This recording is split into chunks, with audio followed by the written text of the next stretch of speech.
Proudly sponsored by heshes.co.uk, a fast-growing boxing equipment brand that give 20% of all sales on the branded products back to a boxing gym of your choice. Hello and welcome to a brand new podcast on the NicheSportz Media Network. This time we've got No Huddle, which is going to be an American football podcast that focuses in on college and NFL. And today you've got me, one of the hosts, Lewis. You might know me from the All Things Rugby League podcast, and from our Ballin podcast, we've got Martin, or better known as Egg. How are you? I'm good. Yourself? Yeah, not too bad, thank you. Not too bad. Busy week, but enjoying everything we've got going here. Yeah, it's been a baptism of fire for me. This is the biggest time within basketball and college football and NFL. So it's my excitement's building for the sports, and it's exciting to be on the network as well. So it's a good time. Yeah, definitely. It's great to have you on board. And when Dan said you were coming on and you had the sort of American football knowledge, which was something I was wanting to start up anyway, it was an instant, yes, here we go, and let's get something going. And we obviously spoke a bit earlier in the week, and here we are recording already. So we've got lots to go into, lots to talk about. And I guess I'm going to be just like a viewer in this episode almost. I'm going to be sitting back and learning, because as big as an NFL fan I am, I don't know the slightest thing about college football. I watched the Michigan, funnily enough, All or Nothing on Amazon Prime years ago now, and I'll have to give that another watch to update my memory. I'm a Packers fan in the NFL, and we got Rashawn Gary from Michigan, and he was in that series. So that's about as big a college connection as I can make. Egg, how about you tell everyone what your college team and your NFL team? So I am a diehard Michigan football fan, as you can see from the hoodie. It's actually Michigan sports. It's not, you have to pick all the sports, but I'm a Cleveland Browns fan. I spent some time in the States 10 years ago. I was over there for 4.5 months. Everyone I worked with was from Cleveland. None of them told me the Browns were awful. So the Browns became my team, and everyone was an Ohio State fan. So to be awkward, I chose Ohio State's arch rivals as my college team. and you know, here you are now sitting, like you say, a diehard fan. So it's clearly worked out for you. Yeah. It's being a Michigan fan is a lot easier than being a Browns fan, but it's I am more excited for the college season. This time of year is where the college season starts, and as soon as the football starts, it follows into the basketball, and then it goes to lacrosse, and then you've got a few months, but there's always something happening. So, and this is the best time to get involved with college football, because I'll take you through from now till the bowl games and everything in between. And so now's the best time if you're an NFL fan to pick a team or discover college ball or just watch, because it's completely different to the NFL. It's a spectacle, and it's just amazing from the get-go, everything about it. So definitely. And I think like you say, it's, as a fan of American football, NFL, it's time to get into college, and I guess that's what, as much as we will talk about the NFL throughout the No Huddle podcast series, we're also going to introduce people to college football. I think you said the other day, people don't really care about college, and then it comes to the draft, and all of a sudden you're getting inundated with messages, and is this guy good? Shall we be drafting this guy? Oh, we've drafted this guy. Can you tell me more about him? So it's a bit of knowledge that, if it's for the love of the game, for work, or even if it's just to have one up on your mates, it's very exciting to get into. And I'm going to be just like one of the listeners here, and work my way along, and hopefully in a few weeks' time have a much better understanding of the college game. But like you say, by the time we get to bowl games, I'll be up there with you and predicting who's going number one in the draft. Yeah, so it's and it's also, if you play fantasy as well, it's also a really good way of picking up sleepers in your fantasy team. I'm not any good at fantasy because I'm just awful at it in general, but it's a really good way for all sports as well. So, but college starts a lot earlier as well, so you can kind of get your football kick. You can plan your entire weekend around games, because college plays Friday or Saturday, and then obviously NFL's Sunday, Monday, and then obviously with the niche network, you can go to your basketball, you can do your boxing, your UFC, your rugby league, F1. You can plan your entire weekend with us. Exactly. I was going to say, you must be the most niche of the niche sports presenters, because you've got the basketball, the American football, especially the college ball, being that bit more niche, and then like you said, you've got your lacrosse as well. So yeah, I love lacrosse. Yeah, I think niche sports was made for someone like you, Egg, and now you're involved. I don't think we could be happier as a group. Yeah, I'm excited. It's good. So should we start with this is the first step on anyone's college journey. So college ball is exactly the same as NFL. The rules are the same. There's no difference. It starts the same. It's 4 quarters. The players wear the same uniforms. It's exactly the same. The difference is the terminology. So in the NFL, it's a franchise. In college ball, it's a school, because obviously it's university. Yeah, right. So you'll hear people discussing as he went to such school. It's a university, but in America they call it school. Yeah. Within those schools, there are different sports teams, and within those sports teams referred to as a program. So at Michigan, we have a football program, which is headed by Jim Harbaugh, who used to be the coach of the 49ers. Then we have the basketball program, lacrosse, and every school has different ones. So that's the difference, really. That's the only terminology. So when you hear someone saying he went to such school, he was part of such program, this is done such program, so that's kind of the only terminology. Everything else is completely the same. So it's because I know sort of like high school football, which is even more niche, but I'm sure players play on both sides of the ball. They play offense and defense, or sometimes not in college. If you're a quarterback, you play quarterback. If you're a lineman, you play lineman. It's exactly the same, and the players are treated as professionals. So they, unlike in the NFL where they have a training facility and they go home, in college they live in the facility. So they have their dorms, they have their video rooms. They spend their entire time with their teammates. So when people come out of college and they say, "I'm a Michigan man, I'm a Ohio State man, I'm a Longhorn for Texas," they literally mean it, because they are living it 24 hours a day, 7 days a week, pretty much 365. They don't go home. They're there the entire time. So they are more. It's part of their identity as well. So that's, you kind of see, you'll get that a lot more when you used to see the introductions. I used to watch the Giants quite a bit. The players would say, from such and such school, and you'd be like, why are you saying that? You play for the Giants. But it's after you watch after a little while, you kind of pick it up. So, and is there a certain amount of time a player has to stay in college before declaring for the draft? Because obviously it's more terminology. You get like your freshman, your sophomore. I don't quite know which order it goes in, but I take it if a player's sort of old enough and if they feel they're ready, they can declare for the draft that year, sort of thing. They can. There's a certain amount of eligibility, but because of COVID, that's kind of thrown a spanner in the works. The NCAA, who oversee college ball, gave players who are part of the COVID seasons extra years because of eligibility, because COVID kind of messed the seasons up in all the sports. So I wouldn't really worry about eligibility for the next few years, but because of physicality in football, most players will play a set number of years, so 3 or 4 years, because if you're an 18, 19-year-old and you're going into the league and you're being hit by a massive lineman, it's not going to do you any good. And they also need to learn the fundamental skills. Right. So you see some players who are there for the 4 years and then enter the NFL draft and get drafted, or you'll see some guys who are in college for 2 or 3 years, like a quarterback, sets the world alight, like Tim Tebow, for example, goes to the NFL, either fails or does really well. So it's the players are only there 3 or 4 years, but they're probably only going to be there 3 or 4 years in the NFL. So you don't really sense, because there's always another guy coming in. If there's a first year, they're called freshmen. Most freshmen, unless they are phenomenal, kind of sit out and they become what they call a redshirt freshman. So one of the Mannings has joined Texas, and this year you will hear his name everywhere because he's going to be the next big star. He's going to be a redshirt freshman, which means he doesn't use one of his years' eligibility, so he can play longer, but he'll probably only be at college for 2 or 3 years because he's a Manning. So I'm guessing that's Peyton or Eli's son.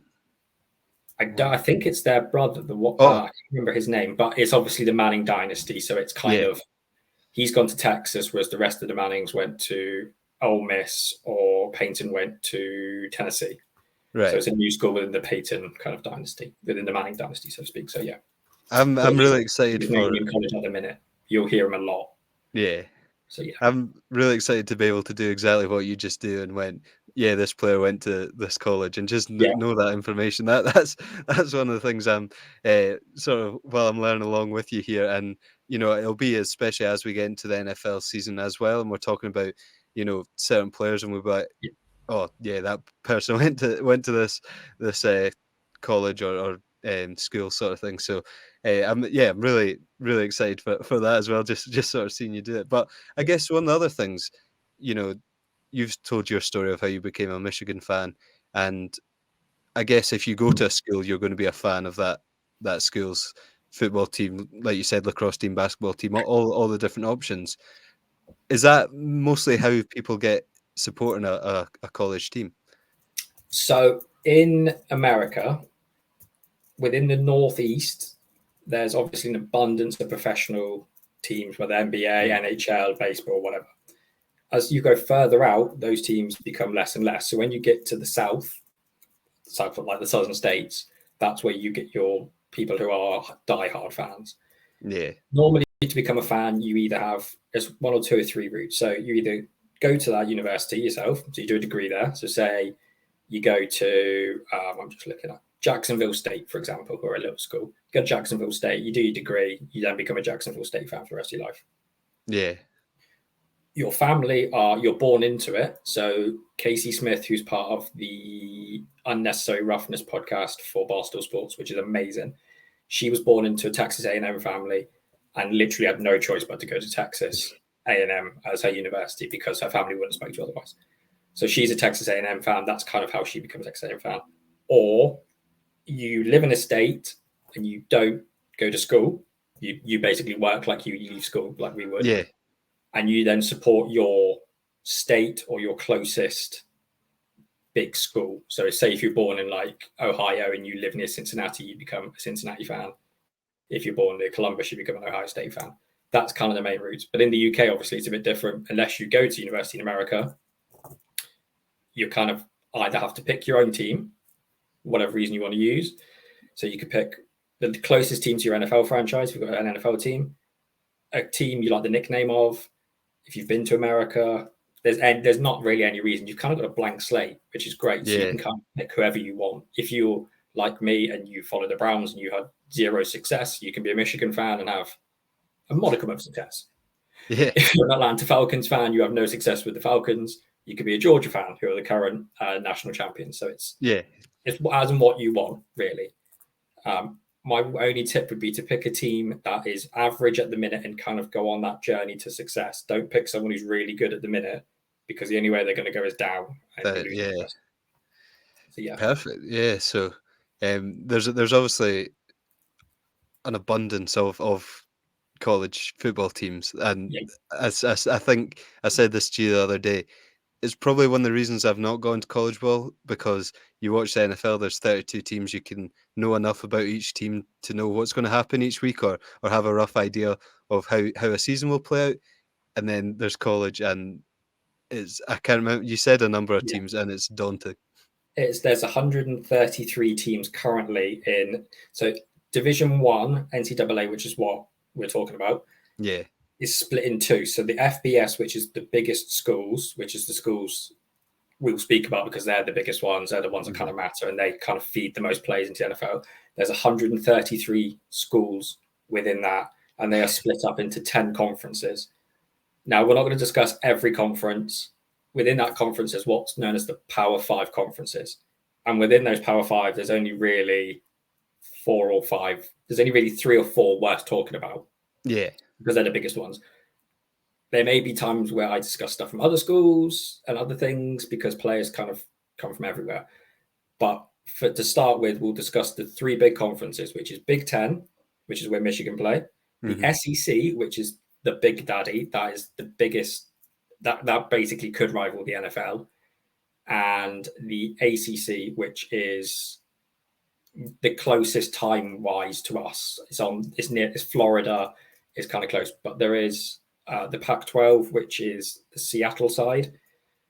If you're a Pac-12, if you're a fan of a Pac-12 team, good luck, because you're not going to get any sleep for the next God knows how many months. Mountain West has 3 teams in it which are really interesting as well, but we'll cover them as we go along. But to start with, we'll talk about Big Ten, ACC, SEC. That's and I'm sure other American football fans might be in the same boat as me. I've heard of all 3, but I've never been able to sort of understand all 3. And especially when American football is growing here in the UK, and all we're sort of being exposed to is the NFL for good reason. It's the league, it's the big time, and it's what's worth showing in a way for broadcasters that we see over here. So yeah, while that's been exposed, it's so hard to then find out this information. So to have a fountain of knowledge like yourself, I think the show is going to be perfect for those UK fans who are looking to expand the American football knowledge beyond the NFL and have that bit of extra knowledge coming into draft season and stuff. Yeah, so to put into perspective how big college ball is, a uniquely American thing. Yeah. And the traditions and everything around it are completely different. Like, you've got traditions in the NFL, you've got with the Lions play on Thanksgiving, you've got the Lombardi jump, you've got the Patriots deflating balls at a Super Bowl. Whereas in college, every school has its own traditions, its own uniqueness about it. There's a section in all the stadiums where a band sits and plays like instrumental things. Before I came on, I was watching, one of the most famous ones is Virginia Tech Hokies. They play Enter the Sandman every game before they come out, and there's like 75,000 people in their stadium jumping in one as the players run out. Michigan play Mr. Brightside, so you have 107,000 people singing Mr. Brightside with pom-poms. Yeah. The Southern teams, so the SEC, you have Auburn, Alabama, and Tennessee, who all absolutely hate each other, all sing a version of Dixieland Delight, which if I was to sing now, we would be thrown off NicheSportz because it's a very adult song. Right. Yeah, there's find a school, pick a tradition, they embrace it. It's amazing, but you don't get that in the NFL, and it's uniquely American, and it's great. I can't recommend it enough, really, for that perspective. I think no matter if you're getting into American football now, you've been watching it for years, no matter how much of it you've seen, especially in this sort of social media, TikTok, Instagram age, you would have seen college football clips much more than you realise, and you just don't quite realise what's going on or what's happening. So again, another reason to be excited. We're finally understanding, and then you're going to be like, oh, that was this person in this clip of a big hit, or oh, that's there at Michigan that they're singing Mr. Brightside. It's everyone would have seen college football stuff and just not realised the importance of it, or like the scale of it, I guess. It's culturally significant. The football is the big one. That's the big daddy. That brings all the money in. You have coaches who are being paid tens of millions of dollars. There was a coach, I can't remember who it was, recently was fired from Northwestern, and he was guaranteed $50 million, and he's just been fired. The players are now being paid for their name, image, and likeness. So you'll have a guy who's probably from a normal background like ourselves, who's very good at football or basketball or cross, goes to school and is given $500,000 and can pay his mum and dad's mortgage off, can set himself up for life. So it's, instead of having multimillionaires, you kind of, on a human level, it's very, you can kind of relate to the people. To prove how big it is as well, FedEx Field was, I think it still is, the biggest stadium in the NFL. That is only the 14th biggest stadium in American sports. The other 14 are all college stadiums. Yeah. The big house, which is Michigan, holds 107,000. Ohio State holds 110,000, 100,000. Penn State. They're all huge. Like, people who come to the UK go to like Old Trafford and Wembley and are like, oh, it's so small compared to like the stadium I go to watch college football. And you're like, this holds 80,000, 75,000. Like, so that and they sell out every week. No matter how bad the team's playing, college stadiums sell out every week. And you have to have a waiting list for season tickets. It's it's just phenomenal. And I guess from a player's point of view as well, they want to be on that stage. It's their dream. You'll hear guys, my dream is to play for XYZ school. And then to go to the NFL, it's a full stop, then the NFL.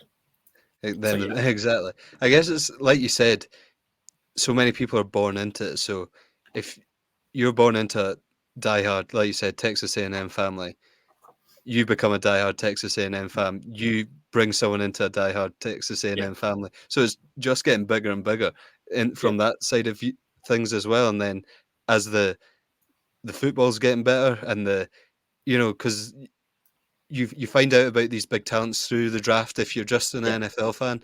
So that's that's definitely prompted people to go, oh, my quarterback's from Penn State, so I'm going to be a Penn State fan or my favorite ever player who's now retired is from this college, and I'm going to go and watch them. So it is almost just like getting bigger and bigger by the day because of all these different factors, and then even just people who go there to go to college, and they get into watching it, and all of a sudden there's a new diehard. So it's a very all or nothing sport, isn't it? It was a slippery slope for me. For me, it was like I was on a Saturday night. I'm not going out. When I was young, I'm not going out. Michigan were on BT Sport. I don't know if they're still picking up on British TV. And then it kind of 1 week, it was like I watch it, got hooked. What then was planning my entire time around it. You don't have to become a diehard like I have, but it's a really good thing to be involved to watch, and you kind of have more of a love and appreciation of football. And for me as well, the basketball, the basketball is insane. But you kind of you become more in love and more infatuated with it, and you can kind of connect the dots from someone coming into college, into the NFL, winning a Super Bowl, becoming a coach, and you can it expands your love of the sports more. And it's like watching lower league football and then seeing in the UK, like someone like Ollie Watkins, who's from Exeter, where I'm from, and then seeing him potentially going to play for Manchester United. It's kind of the same, but we're on the other side of the Atlantic. That's kind of, it's other than the actual mechanics of it, how the sport works, that's kind of the rough outline of the culture and everything around the sport, so to speak. So yeah, definitely. I think one thing I getting into a bit more, and I'm going to be watching games and stuff this year, which I'm excited to do, and I can't wait to sort of see someone come in. Oh, here's their first game at college, and then all of a sudden here they're a first round potential draft pick, and then they're playing for the Packers, who I follow quite well, not die hard in a way that I'll sit and watch every one of their games, but if I can, I will. And I'm not, now that Aaron Rodgers is gone, I'm not jumping ship. Like I'm a Packers fan through and through, so I can't wait to see them then get drafted and like you say, then win a Super Bowl. And it's good to see that journey from I remember when they got drafted, but seeing that 4 years earlier, 5 years earlier, whatever it might be, it must be a special feeling. I'm not sure if it's something you've had. Sort of, you said, I'm going to keep an eye on him, and off he's gone. So the Browns, obviously, we have a unique history of destroying quarterbacks. I dread to since 1998. I dread to think how many quarterbacks we've had. I've stopped counting now. But obviously, Johnny Manziel a few years ago was the big one. And watching college sport and how he just ran the show for Texas A&M, I was like, as soon as we drafted him, I was like, this is it. The Super Bowl's on its way. It's coming to Cleveland. And then it fell apart. Yeah. Then Baker Mayfield, it was like, oh yeah, great, yeah. We're going to wait the same train again, and that fell apart. So you can invest as much love in college sport, and you can be completely sold on a player, but that step up from college into the NFL is massive. And when they don't make it, if you're a diehard college fan, you kind of do feel a little tad of like, oh God, no, like you feel bad for them. Like Tim Tebow, like not making it in the NFL was funny, but also as a college fan was incredibly frustrating because everyone's like, "Oh, this just proves college ball is not great," and you're like, "It's." So you kind of have to take it with a pinch of salt. But sometimes someone comes from absolute nowhere that you don't know about and sets the world alight. Yeah. So you kind of, it's the yin and yang, and it's even in college sport, you kind of have players like Max Duggan wasn't even on the depth chart last season, nearly won a national championship. So and he will do really well in the NFL. I think that's my hot take. I think he'll do very well in the NFL. So it's kind of, but you do get, like we've said, you do get to take those players, and you do kind of have an affection for them because you've seen them go from day one, and it's it's good. It's a way of, you just love the sport more because it's all encompassing, really. I think exactly. I think you're saying names there: Tim Tebow, Johnny Manziel. It's sort of players who were names as I was getting into the NFL as a whole. Just a wee bit of backstory first. The way I got into American football was getting Madden 25, which was like that must have been 2016, or maybe because it wasn't. Maybe it was 2015. Actually, it was around that sort of time. Anyway, Madden 25. Watching like YouTube videos, playing a bit of that, and then just fixating on American football and finding out everything there is to know, NFL wise anyway. Like I said, this is all new to me college wise, but yeah, the names like Johnny Manziel were around that time. I'd heard of Tim Tebow, and you watch them and you hear people talking about their college career, but you have no idea what that means. They could have done anything. Like you hear people talking about Heinzman winning seasons and stuff, and it almost goes in one ear and out the other. And that'll be the same for so many NFL fans. And like I say, so many across here in the UK who have fallen in love with it recently as the game's grown here, but haven't been exposed to the bigger picture. The Tim Tebow one is probably the extreme because he did so well. He won back-to-back national championships with Florida. Everyone was expecting him to come in and just set the world alight in the NFL, and he didn't. But the step up is massive, but being able to you kind of see that player come and then they kind of develop and go through. But to know their backstory and being able to, when on draft night, when such and such takes a play and you're like, oh, that would have been a great triple threat for us. That would have been a good wide receiver for us. That's a really good pick. That's a really bad pick. That's not going to fit. You can kind of already be thinking, like for the Browns, we haven't got any picks at the minute, so it's pretty easy for me to sit here and say this. But when we draft someone, be like, oh, that's an awful pick. When we drafted, my first quarterback for the Browns was Brandon Weeden, right?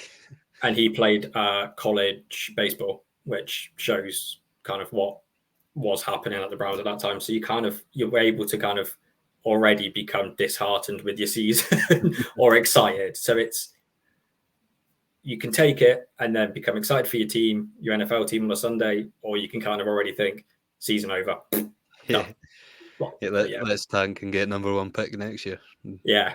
So the other thing that's different in college is obviously as we said in the NFL, you're just wanting to win the Super Bowl or the NFC Championship, the AFC Championships. In college, it is changing. They're expanding the playoffs. So they didn't have playoffs for decades, years. They just had bowl games, and every year a bowl game was chosen as the national title game. They're all called funny names. There's like the Rose Bowl. There's the Rose Bowl, the Sugar Bowl, the Cotton Bowl. There's an Egg Bowl, and then there's little bowls who are all sponsored by like Denny's and McDonald's. God knows what. So there's loads of, but the big ones, you'll have the bigger schools. Now, there's 2 games, and then the 4 top teams then take part in the playoffs. The winners of those 2 games then play for the national title. Yeah. In the next couple of years, the playoffs are expanding to include, I think it's 8 teams, but it may include more over the time. Mm-hmm. This has not gone down really very well in the hardcore college fans because it's driven by TV, and like everything, the TV companies rule the roost. So it's all to do with money. But for us and for smaller schools and fans of other teams, it's going to be really big and exciting. But for this season, we'll put the bowls to one side because it kind of gets a bit complicated. So the only thing that early doors I need to explain really is the AP poll. Within college, teams, it doesn't matter how many wins you've got. Teams play a non-conference schedule, so they'll pick they'll have agreements with smaller schools. So Michigan start off their first game against East Carolina. The smaller school's going to lose. They know they're going to lose. Michigan know they're going to win. East Carolina, they get their moment in the sun, and they get millions to improve the school, facility, student life. That's kind of the take. So you let the bigger schools who play smaller schools in non-conference. They then get the wins. So their record becomes better. Yeah. Then you go into your conference play. So you don't play everyone in your conference. So not like in the NFL, where you play the same 3 teams home and away. You play teams on a rotating basis. So in your conference, you'll have a division. You'll play, so say Michigan play Michigan State at home. Next year, they'll play Michigan State away. So you can kind of see your schedules for the next 3 or 4 years already done. Yeah. AP poll is voted on by 500, I think, journalists, and it's a massive honor to be on this list. In America, they sit around for hours and discuss XYZ should have been in the top 25. They shouldn't have been there. So we'll pick that up as we go along, but that's just kind of how they work things out. So at the minute, you might see them arguing if Georgia should be top of the AP poll or if it should be Michigan or XYZ. So, but don't let that put you off, because the AP poll in early doors is never correct. It's where you are at the end of the season that matters. So at the minute, Michigan are being like top 3 or top 4. We could have a disastrous season. We could lose 2 or 3 games. We don't make it to the playoffs. So it doesn't mean anything at this moment. Until it gets to the last conference game of the season, nothing really matters. Yeah. And unlike the NFL, if you want to win a national championship, losing more than 1 game is a disaster. So it's literally every game means something if you're one of the big schools. Yeah. You can't lose more than 2 or 3 games. So Michigan could quite feasibly lose to Ohio State, Penn State. That would be that. They wouldn't be going for a national title. Whereas in the NFL, if you lose 2 games, you can still win a Super Bowl. Yeah. So every week means something as well in college. If you're one of the smaller schools, maybe not. But every game means something if you're playing in your conference, because you want to beat your rivals. Yeah, exactly.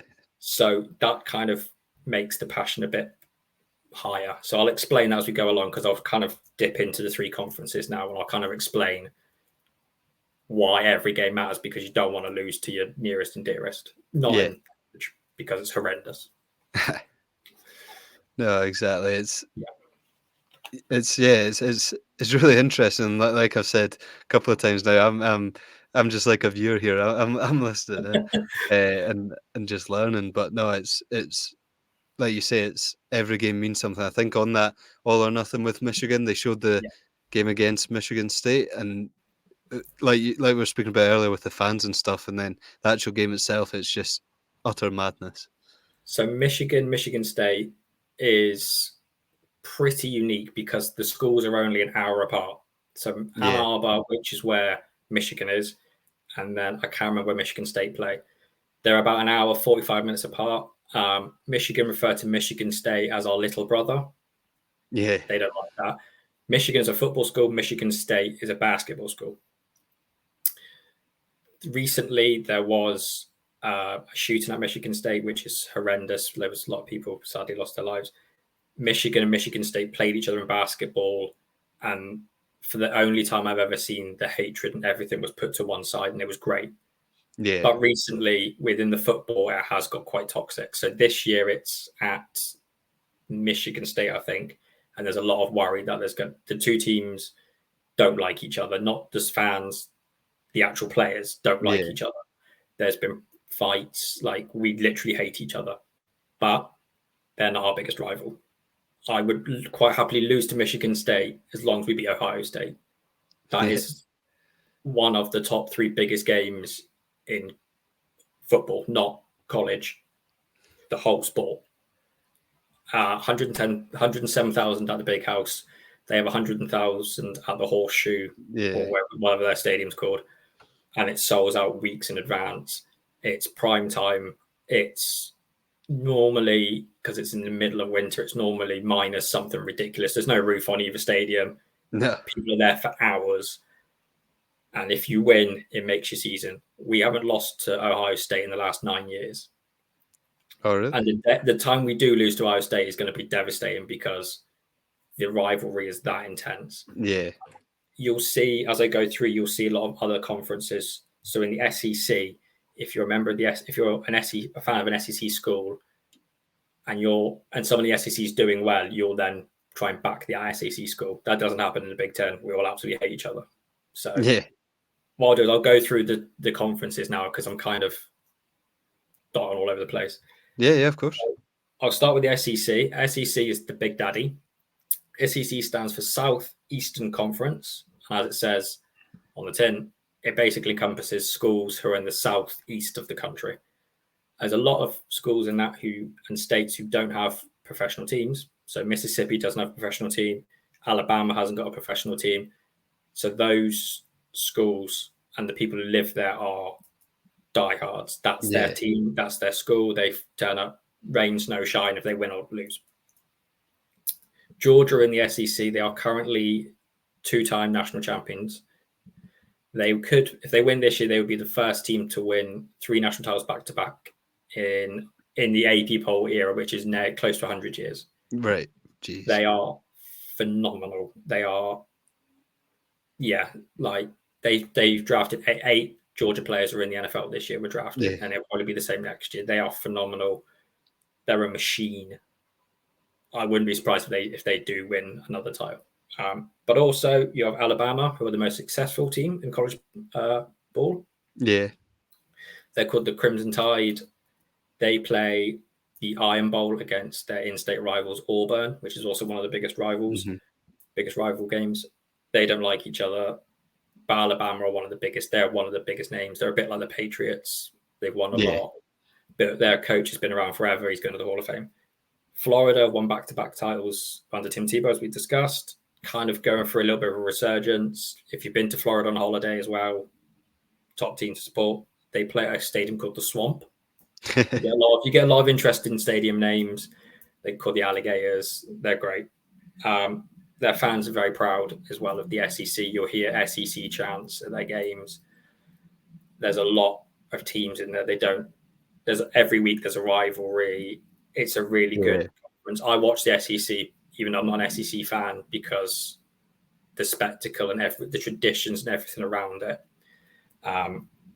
are phenomenal. Ole Miss is another one I'd recommend people to check out. That's the University of Mississippi, but they're affectionately known as Ole Miss. Yeah. They play Mississippi. That's another school I recommend people checking out. But the SEC is the daddy.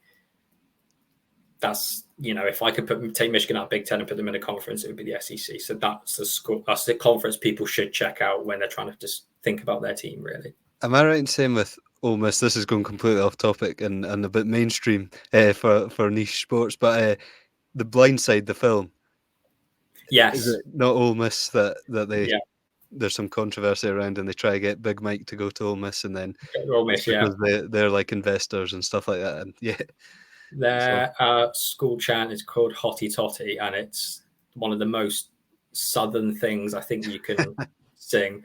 I can't remember the words, but it's very funny, and they do sing it en masse. But the SEC is getting bigger as well. But I'll go on to that because we want to find you a team, and I've kind of got some teams to recommend you. But the SEC has got a couple more new teams joining it, so you kind of see teams changing conference. But we won't go into that because there's no way. The other conference is the ACC. Yeah, which at the moment is kind of going for a little bit of a downturn. Conference is kind of peak and wane depending on how good their schools are doing. The last few years, the ACC hasn't been very good in football and basketball, and it's kind of been overtaken by a couple other smaller conferences, but it's on its way back. Clemson, who play in one of the Carolinas, won back-to-back championships. Their players run down a little hill to get there into their stadium. They've never put concrete or anything on it. They're a really good school, massive powerhouse within American football as well. Yeah. They have Louisville, who aren't a big powerhouse, not a big school, but are very good at basketball and football. So if you're a hoops and a football fan like I am, that's a school to check out.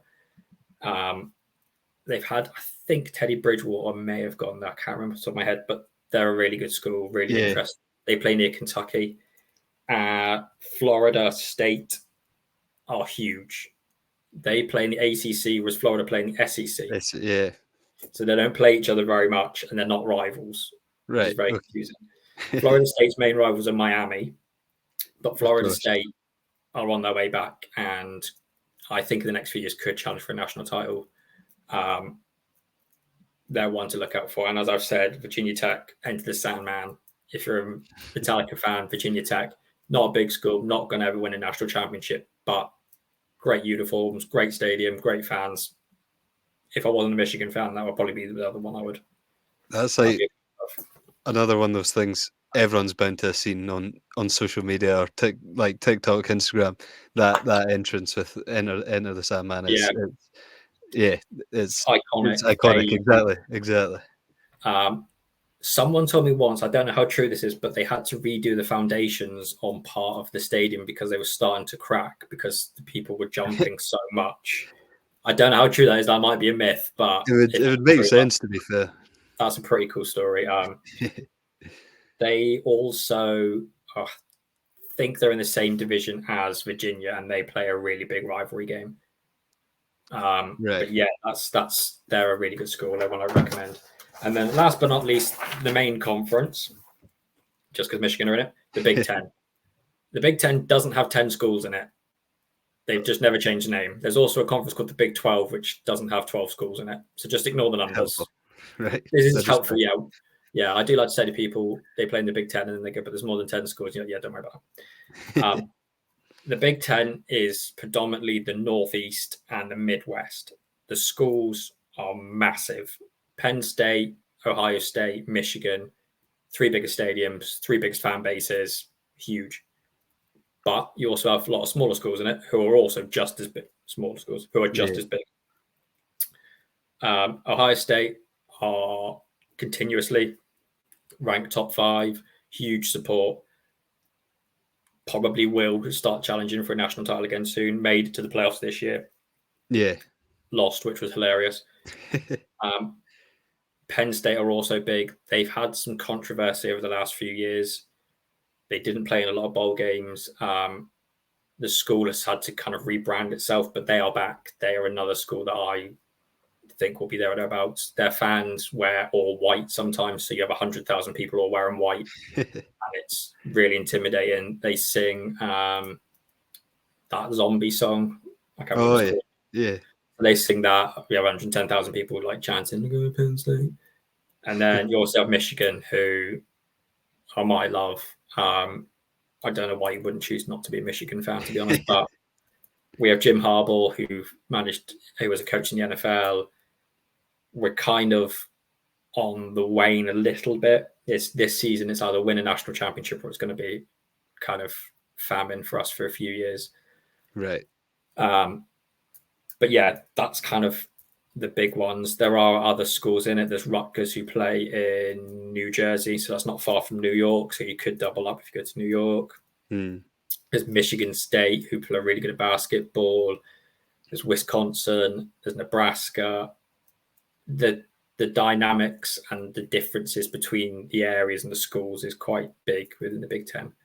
The Big Ten, unfortunately, I've only just discovered there was an ESPN player. The Big Ten isn't available to watch in the UK unless it's on telly. Whereas ACC and SEC were on the ESPN player, and I assume ESPN or Disney will bring some sort of player back because the amount of people, globally, is too much for them to turn down that money. But if you're wanting to regularly watch someone, maybe avoid the Big Ten because it's not available. It's only available on the Big Ten network, and you have to be inside the US to get the Big Ten network. But there are means and ways around everything on it. So I did suggest that the best way to learn something is to do it. Yeah, that's kind of my thing. So I would recommend. So as we've said, we're going to try and find you a school. Exactly. But anyone listening or watching, I would recommend finding a school, and I'm going to talk Lewis through how to find some schools, and 3 schools I've picked. Sorry, it's very warm in Devon at the minute. But yeah, the best way, and then you kind of have relevance as we go through the season.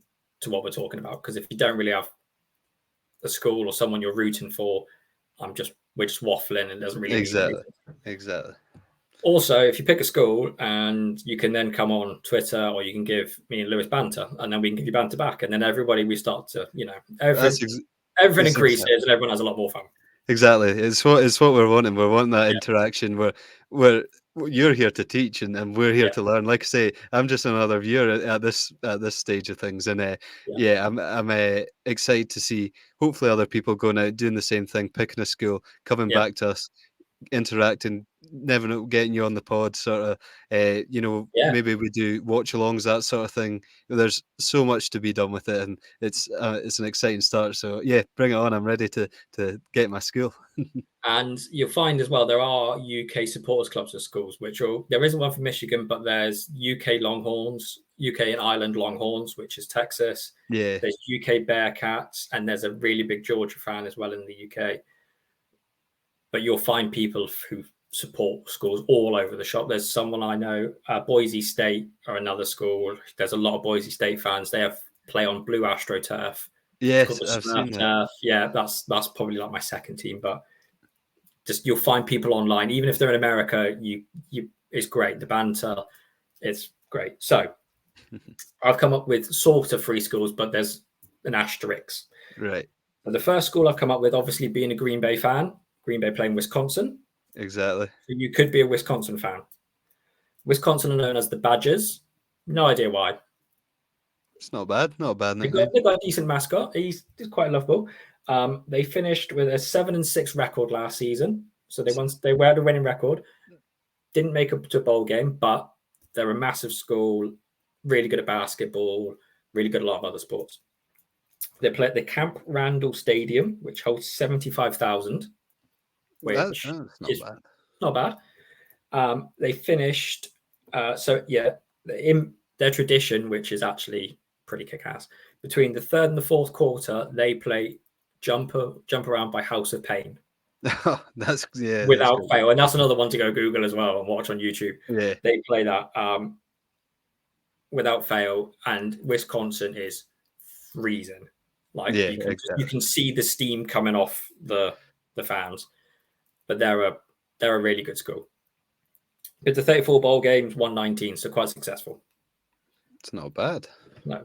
The next one, don't play in a conference we've spoken about, but you'll kind of get why. TCU with a surprise package last season, had never made it to a bowl game, had never made it to a national championship game. Yeah. TCU, there's a lot of abbreviations at college, but TCU stands for the Texas Christian University. They're not Christian, don't worry about it.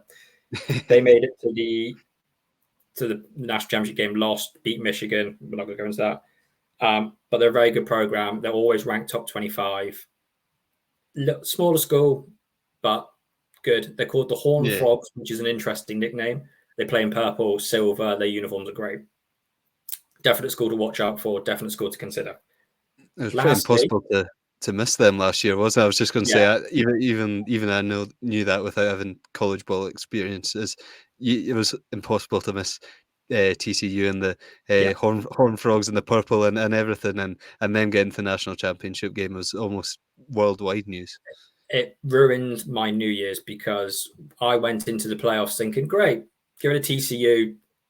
I'd already gone past TCU. I was already heading to the national championship game. And then we threw 2 pick sixes, and my New Year's was ruined.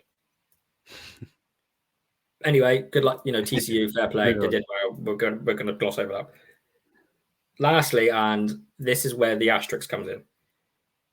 So, Oklahoma and Texas currently play in the Big 12. But, as happens quite a lot in college, they're moving conference. They're moving to the SEC. For money reasons. So there'd be 2 new teams in the Big 12. Wouldn't worry about them. Mm-hmm. Oklahoma and Texas are massive. Both very successful, won a lot. Oklahoma called the Oklahoma Sooners. Really good. Wear red. Fantastic. Yeah. Texas is the biggest state in America. Texas are a massive school. They're called the Longhorns. But if you were to pick them, you'd have to watch them one season in the Big 12, and then next season they'll go into the SEC. So you can kind of go through that journey, because the step up to SEC means they'll be near the bottom to start with, but then they'll work their way up. So you can kind of play the long ball game. So that's a recommendation. But anyone wants to ask anything about schools, drop Niche a tweet, drop me a tweet. We can discuss it. There's a school and there's a team out there for everyone. I'm stuck now. I really am. I would go away and watch lots of footage. I'd look at different schools. Yeah. What I'd like to do is, I like to look at the merch that's available, because you want to rock merch. Vintage, really good for merch. Yeah. So kind of find a school. The only thing I would say is, unless you're going to like stay up until like 4, 5 o'clock in the morning, don't pick a school on the West Coast, because you'll never watch them. Try to stay this side. But obviously, if you're an East Coast, if you're a fan of a West Coast team, knock yourself out. But yeah, so that's kind of, I'm looking forward to what people pick and kind of get back to us. So that's kind of college ball done, 101. Exactly. Come on the journey with me, guys, and get a school. And this time next week we'll all be invested, and our search histories will all be college ball. Teams like Wisconsin, Texas, all that. I was going to ask with Texas. Obviously, you said they won't be in the SEC till next year. Yep. Are they still able? Are we still able to watch them over here? I'm not sure, because Oklahoma is made in the Big 12, so they're moving. I think you can. I think they are on the ESPN Player, whatever comes available. Yeah. Texas has its own network. They're the only school in America to have its own network. It's part of some sort of deal with a TV company. But they have the Longhorn Network. So if you're a Texas fan, you can watch Longhorn games 24 hours a day, 7 days a week. Wow. But yeah, they wear really interesting uniforms, and the logo is pretty kick-ass as well. So yeah. No, a lot of decisions to do. One, Florida Gators interest me for the weirdest reason, and you won't be ready for this at all. Pretty much in my rugby team back here, I get called Swamp, and you said their stadium's a swamp, so that might be a match made in heaven. My partner, I got a Kansas State hoodie, and it doesn't fit me, so wanders around in the Kansas State hoodie all the time. So find your reason, pick your team, go roll with it. They're going to be good, they're going to be bad, they're going to be everything in between. But I had a couple of questions for you that might be slightly off script, but I thought I know we spoke wee bits about the NFL. This links in quite nicely. Obviously, I think last year you watched a good amount of college ball and had. So, what 3 players in the draft, without choosing the obvious ones from this year, or 1 to 3 players, would you say look out for them this year? They're gonna take over, sort of thing, like certain rookies have done in the sort of past few years. But your next Justin Jefferson, or your next Saquon Barkley coming in, sort of thing. I think, as I said, Max Duggan, I think will do very well. I didn't really pay a lot of attention to the draft, because the Browns, we haven't got a lot of draft picks. I think he'll do very well. The team that I think has picked wisely from the draft, from players, is the Lions. I think the Lions had a really good draft. But I think you can't, if someone goes top 3, that kind of indicates they are a very good player, unless they get injured. But you never know. This, as I've said, the step up. There have been players where I've said they're fantastic and they've been awful, and there have been players like Andrew Luck, who I said wouldn't do very well in the NFL, who then made the very unique decision to leave the league on his own accord. So you can't really tell. So it's, as I said, I think Max Duggan will do very well. I think he's a very, very good player. He kind of come from nowhere. But players I think this season to look out for is AJ McCarthy, who's at Michigan. There's a lot of running backs as well, I think, will come into the league. You'll kind of see that. And then Manning, I think, is one in college as well. But until they start game day 1 in the NFL, it's difficult to say who's going to be good and who's not going to be good. Because, as I've said, the step up is huge. It's the style of playing college to the NFL. College is a lot more running based, and then they chuck the ball, and the plays are a bit simpler. and physically Exactly. the player's obviously not as in stature, so it's difficult to say. But I think the Lions did very well in their draft from what I've seen.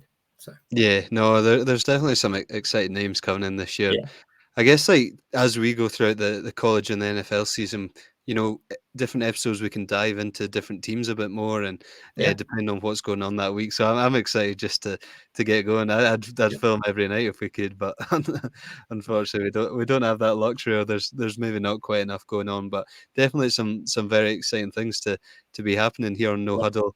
I guess what we ask of anyone listening is go out and share this with that person who you watch the NFL on Sundays with, or that person who you stayed up one night to watch the Super Bowl with and fell in love with American football, but you've not quite got there to the college level yet, or you just want to listen about college because you know it, and get involved. We want you involved in this podcast, from comments and stuff on Twitter and interaction on Instagram, all that good stuff, all the way to maybe getting you on here on No Huddle and having good conversations, good debates, and we'll all be picking out the next Joe Burrow, the next Pat Mahomes, that sort of thing. So we I guess if we were to ask one thing of the people listening is get involved, share it with a friend, share it with your British American Football Club, because that's something we can maybe both learn about in the near future, as well as the game over this side of the world. Yeah, everyone starts off from somewhere. There's no such thing as a silly question. Just get involved. You'll pick it up as you go along.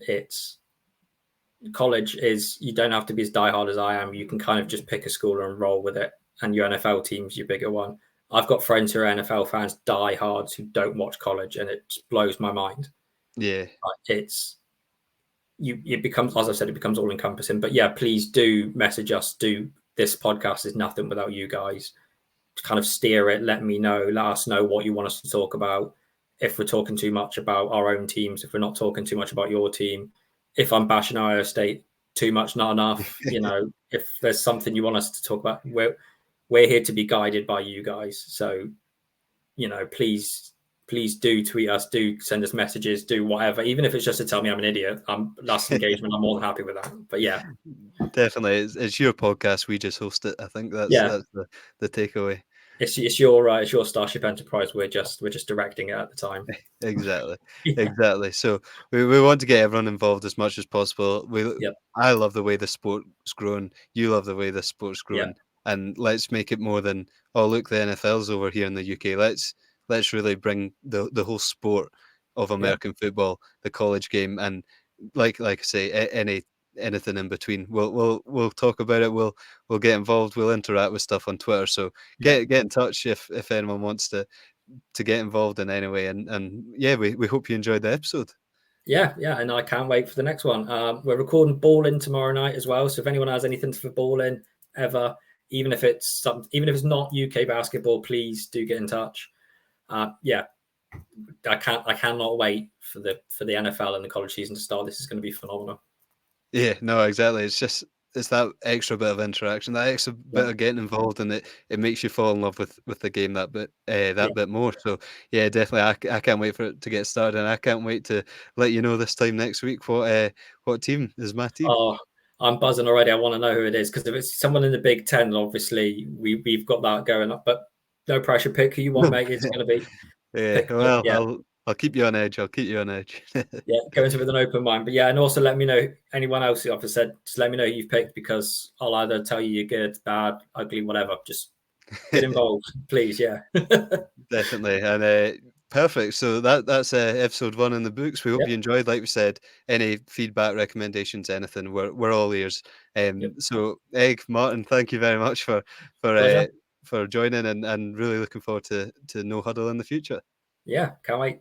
Take care, everyone. Have a good week. Have a good one.